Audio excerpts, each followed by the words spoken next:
네, 안녕하세요. 18년차 암 전문의 문용하입니다. 네, 안녕하세요. 암 전문의 김슬기입니다. 전에 저희 채널에서 연명 의료 중단, 존엄사, 그리고 안락사에 대한 얘기를 많이 나눴는데요.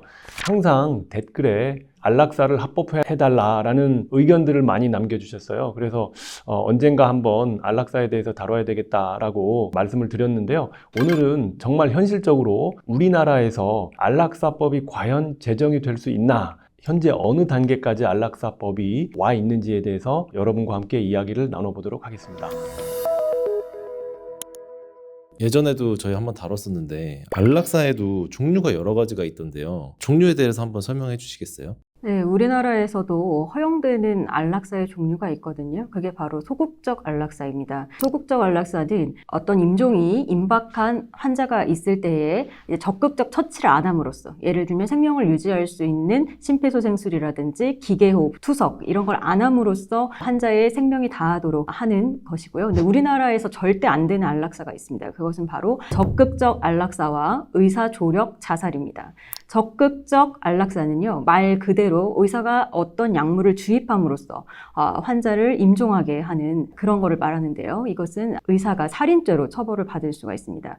그리고 조금 다른 것은요, 의사조력 자살이라고 하는 것이 있는데, 이거는 의사가 어떤 약을 처방하는 것은 맞지만 그것을 투약하게 하는 것을 이제 환자가 결정한다라는 것이죠. 그래서 어떤 투입, 수액 장치를 본인이 오픈하거나 또는 본인이 약을 먹거나 하는 것이 의사조력 자살입니다. 네, 교수님 저번에 보니까 스위스에 안락사 캡슐 같은 게 있더라고요. 요즘에도 잘 이용이 되고 있는 거예요? 네, 그 당시에 저도 굉장히 충격을 받고 그 기사를 읽었었는데요.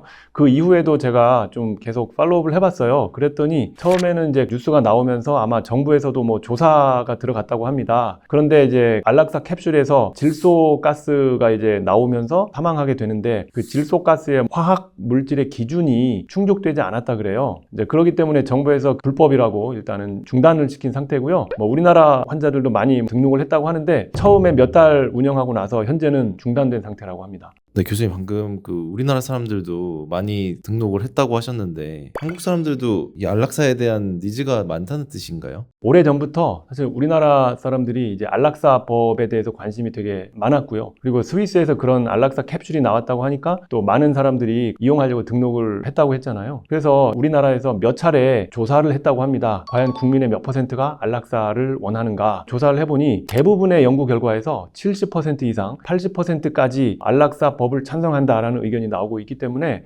아마 대부분의 우리나라 국민들은 안락사법에 대해서 필요하다라고 생각을 하는 것 같습니다. 그러면은 우리나라에서 실제 안락사가 합법화될 가능성이 있어요? 네, 그게 오늘의 핵심 주제가 되겠는데요. 조력 존엄사법이라고 안락사법이 발의가 되어 있습니다. 이거는요, 더불어민주당의 안규백 의원이 발의한 걸로 되어 있는데요. 지난번 국회, 그러니까 21대 국회에서 2022년 6월에 조력 존엄사법, 다시 말해서 안락사법이 이제 발의가 되었는데 여러 사회단체에서 반대가 심했다고 합니다. 그래서 그 당시에는 국회에 제대로 논의가 되지 못했고 법이 제정이 되지 않았는데요. 그러고 나서 22대 국회가 열리면서 2024년에 다시 일명 안락사법이 발의가 되었습니다. 그래서 현재 한창 논의를 하고 있고요. 이번 국회가 2028년 5월까지인 걸로 알고 있습니다. 그러니까 아직 시간이 많이 남아있기 때문에 아마 이번 국회 임기 내에서 이 법을 꼭 통과시키려고 움직임이 있는 걸로 알고 있습니다. 그 법이 발의된 상태라고 하셨는데 어떤 법이에요? 이 법에 대해서 제가 화면에 띄워 드릴 테니까 한번 자세히 좀 보시고 여러분도 어떻게 생각하시는지 고민해 보시는 게 좋을 것 같은데요. 조력 존엄사의 정의는 조력 존엄 대상자가 본인의 의사로 담당 의사의 조력을 통해 스스로 삶을 종결하는 것을 말한다, 이렇게 정의되어 있고요. 그런데 누구나 다 여기에 해당되는 건 아니에요. 굉장히 까다로운 요건이 있는데, 첫 번째는 말기 환자, 두 번째는 수용하기 어려운 통증이 있는 환자, 세 번째는 신청인이 본인의 의사에 의해서 희망해야 된다라는 세 가지 아주 중요하고 기본적인 조건이 있고요. 그렇다고 해서 자기가 원한다고 다 할 수 있는 건 아니고요. 조력 존엄사 심사위원회의 심사를 받아야 되는데 그 위원회 위원회에는요, 의사뿐만이 아니고 윤리 전문가 또는 심리 상담 전문가 이런 분들이 여러 분야에서 15명이 위원회에 참여를 해서 심사를 해야 된다 이렇게 되어 있고요. 그리고 내가 한번 의사표명을 했다고 해서 그게 받아들여지는 게 아니고요. 우리가 이제 숙려기간이라고 하는데 1개월 후에 다시 한번 물어봅니다. 그리고 여전히 안락사를 희망하고 있냐라고 물어보면 그때도 역시 똑같은 의사표명을 하는 거를 영상으로 기록으로 남겨놓는다든지 뭔가 명백한 객관적인 근거를 남겨놓아야지 가능하다 이렇게 되어 있고요. 그리고 이제 의사의 입장에서 의사들이 사실은 이런 일에 참여를 하게 되면 굉장히 어떤 윤리적인 갈등을 겪을 수가 있습니다. 그렇기 때문에 조력 존엄사를 도운 의사에 대해서도 형법에 따라서 어떤 자살 방조죄의 적용을 받지 않도록 법은 규정하고 있습니다. 법이 발의되고 반대가 되게 많았다고 했는데 어떤 사람들이 반대를 하는 거예요, 주로? 이제 반대하는 가장 큰 이유는요, 이게 사회적 논의가 충분히 되지 않았다라는 것이죠. 그리고 이것이 잘못 악용될 소지도 분명히 있기 때문에 어떻게 보면 좀 생명 경시의 풍조를 만연하게 할 수 있다라는 그런 것이 이제 반대의 근거가 되겠습니다. 네, 김슬기 교수님이 잘 설명을 해주셨는데요. 안락사법을 제정한다고 하면 항상 나오는 의견이 있습니다. 안락사법의 가장 큰 논란이 뭐냐면 2차적 이득, 다시 말해서 이 안락사법을 통해서 누가 이득을 얻느냐라는 것이죠. 예를 들어서 뭔가 상속을 노리는 자녀라든지 환자를 돌보는 간병비가 너무 부담이 되기 때문에 이 간병비를 어떻게 하면 좀 낮출 수 있을까, 이런 거를 걱정하는 가족이 이득을 볼 가능성이 있다는 것이죠. 그래서 그런 걸 이제 2차적 이득이라고 하는데, 그 2차적 이득을 노리고 안락사를 좀 환자가 하도록 유도하는 분위기를 만들 우려가 있지 않겠냐, 이제 이거를 가장 사람들이 우려하는 것이거든요.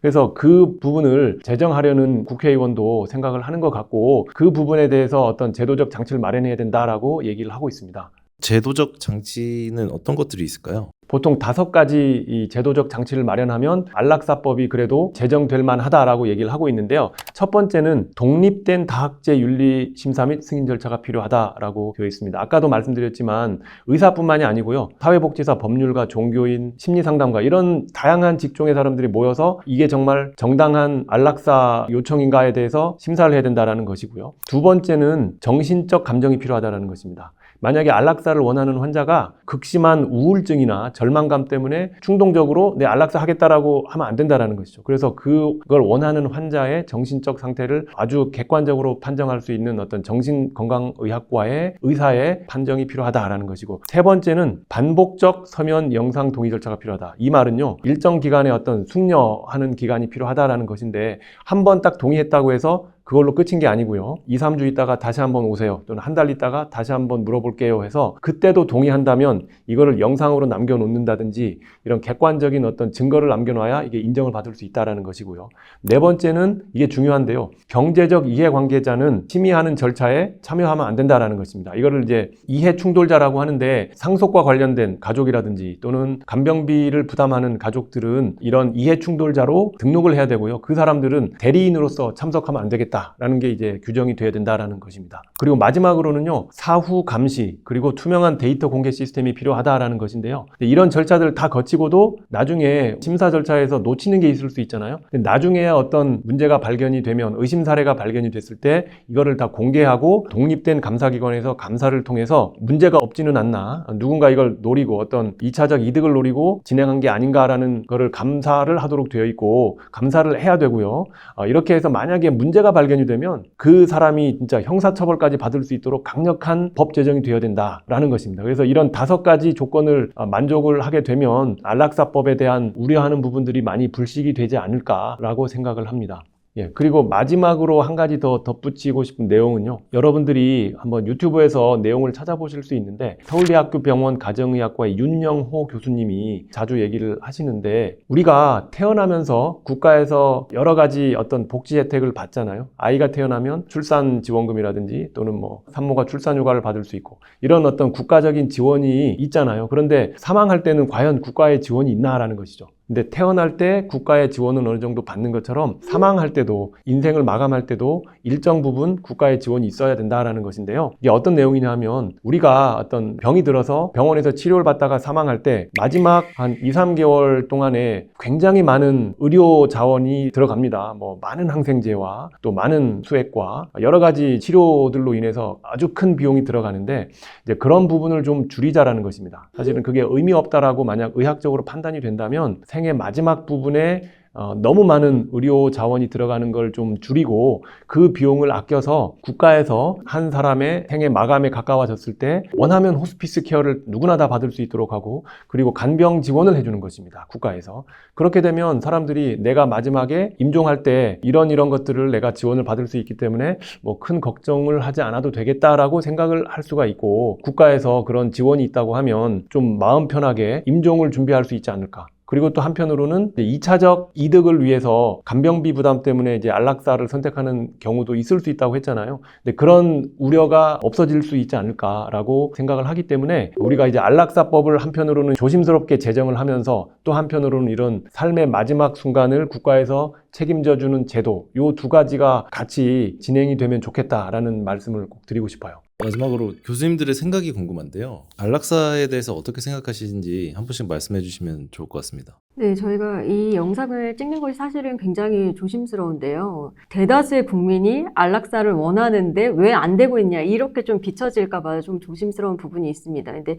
어쨌든 이제 저의 개인적인 의견은요. 아직 소극적 안락사, 그러니까 합법화되고 있는 소극적 안락사도 사회적인 합의가 잘 이루어지지 않고 있다라는 생각이 들거든요. 그러니까 예를 들면 연명의료계획서를 말기 환자는 쓸 수 있음에도 불구하고 지금 DNR이라는 다른 종류의 제도를 또 같이 양립하고 있는 측면이 있습니다. 이제 DNR이라는 거는요, 심폐소생술 거부서라는 것을 환자 본인이 아닌 주론의 가족들이 사인을 하며 심폐소생술을 안 하게 되는 거죠. 사전에 사전 연명의료 의향서를 충분히 작성할 수 있음에도 불구하고 이것이 잘 안 되고 있는데 적극적 안락사 또는 이 법은 이제 의사 조력 자살이죠. 이런 것을 도입하는 것이 어떻게 보면 약간 시기상조다라는 생각이 저는 약간의 우려가 있습니다. 예를 들면 이것이 정말 필요하다면 사전 연명의료 의향서로 어느 정도 대체가 될 수 있는 부분도 있다고 생각하거든요. 그러니까 이게 좀 비교가 될 수는 있을지 모르겠지만 우리가 이제 어떤 정치적 논의도 이제 샤이 보스라고 하잖아요. 의견을 막 이렇게 적극적으로 내는 이제 스피커가 아닌 사람들의 의견은 또 충분히 우리가 들어볼 필요가 있다라는 거죠. 네, 저는 의사로서 사람을 살리는 일을 하고 있는데 사실은 이제 안락사법이라고 하면 이게 통과가 된다면 사람의 생명을 중단시키는 일을 의사로서 해야 되는 거잖아요. 이게 지금 사실 상반되는데 이제 그러기 때문에 생명윤리 측면에서 굉장히 갈등이 되는 게 사실이에요. 그러기 때문에 이런 기본적인 생각을 가지고 있지만 또 한편으로는 환자들이 항암 치료가 더 이상 효과가 없을 것 같다라는 어떤 순간에 정말 심한 고통을 받으면서 통증을 겨우겨우 이제 조절하면서 살아가는 모습을 보면서는 또 이제 안락사법이라는 게 필요하지 않나라는 개인적인 고뇌가 있을 수 있어요. 그래서 항상 저는 사실 이런 게 좀 충돌이 되거든요. 저의 개인적인 입장에서는. 그래서 이게 필요는 하지만 적극적으로 나서서 안락사법을 제정합시다라고는 사실은 주장하기는 좀 어려운 생명윤리적인 갈등 속에 있다라고 말씀을 드립니다. 많은 의사들이 아마 그렇지 않을까 생각이 들어요. 네, 오늘은 우리나라에서 안락사법 제정이 어디까지 왔는지 여러분과 함께 이야기를 나눠봤는데요. 여러분도 이 안락사법에 대해서 어떻게 생각하시는지를 댓글로 남겨주시면 서로 의견을 공유하시면 좋을 것 같습니다. 네, 오늘 함께 해주셔서 감사합니다.